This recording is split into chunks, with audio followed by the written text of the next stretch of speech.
Hi, everybody. Welcome to my apartment. Here's the moment of truth, the stinky tofu. So it's nice and dry and smells like diarrhea. Okay, and you've also got some Korean kimchi, but it's actually Taiwanese kimchi, so it's called pao tsai. And here you got soy sauce, but it's mixed with like red pepper. So the moment of truth. Let's do the atypical foreigner video in Taiwan. Gotta eat some stinky tofu.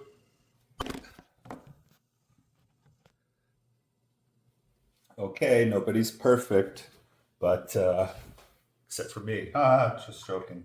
So yes, I make sure I have the towel over my shoulder, because it's very hot in Taiwan.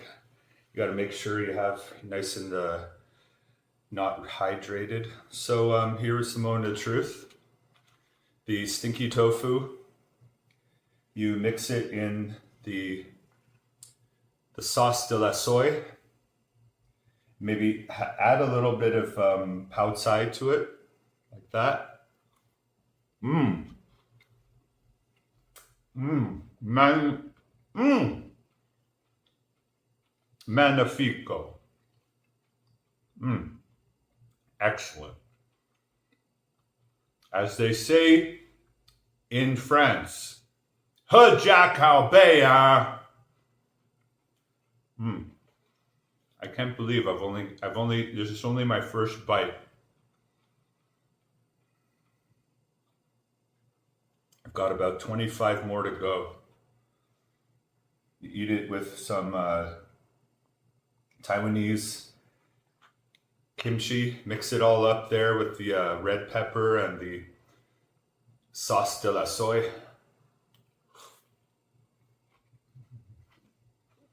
Mmm.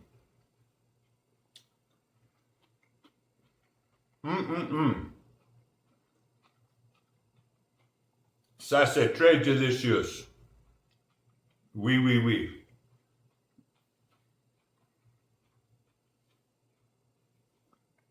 Mais non, dis donc. Je suis un Québécois. Puis mange le tofu de la toilette.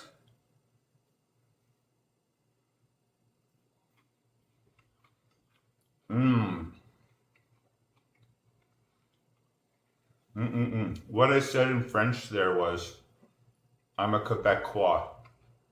So yes, I can speak French, and I can even eat tofu of the toilet bowl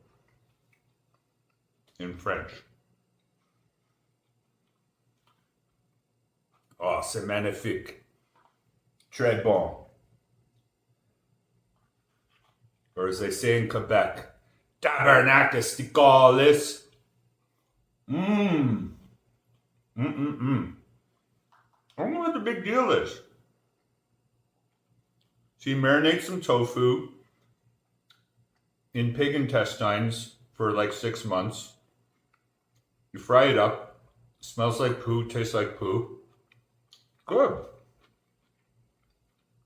It's good. Okay. I guess next I have to do why I'm leaving Taiwan, why Taiwan is a bad place to live. I'm a leaving Taiwan video. I've got to do a video where I give my family Taiwanese food. I've got to use my family as well, my Taiwanese family, to promote myself. So I'll ask my wife or my in-laws to do a video.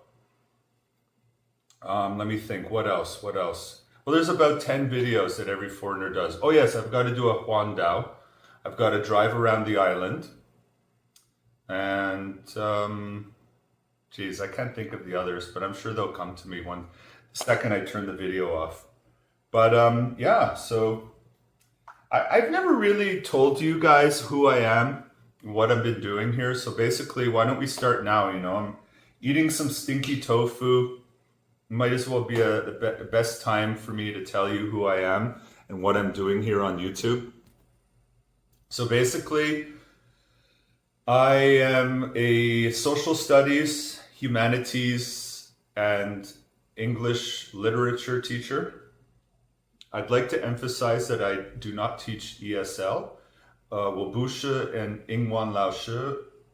Well, I am not an English ESL teacher. I did that in the past. I did a master degree in applied linguistics. I did a master's of education in TESOL. Been there, done that. I do not like teaching ESL. I do not want to teach ESL. Well, here I am in Pindong at a new international bilingual school, teaching middle school and high school, basically archaeology, geography, history, and English literature. I'm also qualified to do guidance. And yeah, so I chose Southern Taiwan because I'm a Tai Ke. I've always been a Tai Ke or a Southern redneck at heart, and I'm doing a PhD right now from the University of South Africa, which is also called UNISA, and it's in teaching, it's in education. I'm learning how Taiwanese are using YouTube to learn languages, not specifically English, just languages in general. But not, say, for example, like you watch a YouTube video on how to speak Italian. No, it's more like of the guise of how being a YouTuber enhances your language skills. Excuse me, a little bit of China flu there. I don't have the China flu anymore. I'm just, injured. My lungs are, inflamed. So, yeah, I'm going to learn Taiwanese and I'm going to document it on YouTube. So my PhD is twofold. Learn how Taiwanese are utilizing YouTube to enhance their language skills as a YouTuber, as well as put myself in the shoes of a student. So I'm going to learn Taiwanese and put little shorts and videos out of me learning Taiwanese with my family and other people in the community. I'm also going to promote Tai Ke culture and as well as 8+9 culture, or they call it Bajia Jiao. So they're like naughty students who work at like temples. I guess they're the equivalency of a temple gangster or little brother, Shaodi. I'm also going to interview some people who are tattoo artists and people have tattoos. And I also want to introduce people on the street, and that's a very specific person on the street. You'll learn more about that in later interviews. I'm really lucky now that several foreign YouTubers have agreed to do interviews with me. For example, Cole Fogel, he and I are going to interview each other soon. I interviewed Chris Topher, Uncle Topher. I also did an interview with Lucas in Taiwan, and I might interview Prozzy as well as Wes Davies. And I'm also going to interview another dude, African dude, soon. He specializes in just interviewing foreigners and different people from around the world.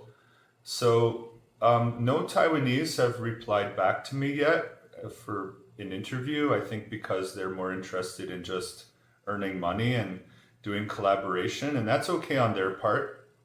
It'll be a little bit more challenging for me to figure out how to do this, be a YouTuber. So I'm thinking I might interview my students. I have a lot of students who are Hakka or Kejiaren. I have a lot of students who are Minnamren or Southern Taiwanese. I've also got a few Aboriginal students who are Rukai tribe or Paiwan tribe.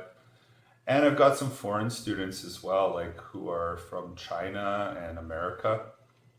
So might try to figure out the local culture that way, and maybe one of them is an aspiring YouTuber.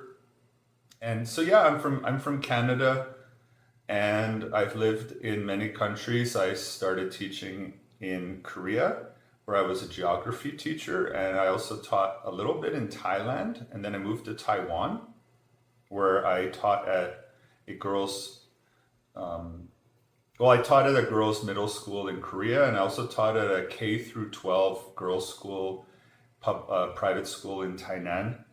and that was um, multimedia. Basically, I was using Friends TV show to teach English.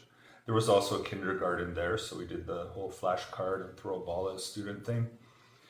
Then I had enough of that, so I went to Australia to do my master's in applied linguistics with my fiance, who after that became my wife. So we lived in Toowoomba, in Queensland. It's about 2.5 hours from Brisbane. And Toowoomba is the city of flowers. It's also the city of beating people up. And that was a fun experience at the University of Southern Queensland because we got to meet people from all over the world, the Solomon Islands, Indonesia, and we're still friends with a lot of the people. And then we went back to Korea for a year because I got kicked out of Taiwan. And then I taught ESL at a university there. And it was okay, but not great. Korea was still in that phase of like, I hate everybody. So then we had to move. And so in 2008, Carol and I moved to Jakarta, Indonesia. And I taught language arts at the Australian International School, and Carol worked in the kindergarten. And there was really great experience. Best experience of our expat life, hands down. There's nothing could compare. And then we went to Canada and Taiwan where we opened a guest house, and that was a really great experience. But we were, I guess, itching to get back into the international teaching scene. So we moved to Singapore where we worked at a local McDonald's style school called Eaton House. And I say McDonald's style because they have franchises all over the world, and it is a money-making venture. So I taught ESL there for 1 year. Carol did 2 years of kindergarten, and that was cool. We got some PYP and IB experience. And then I went to college. I went to Teachers College for 1 year, and I worked on my master's at the same time.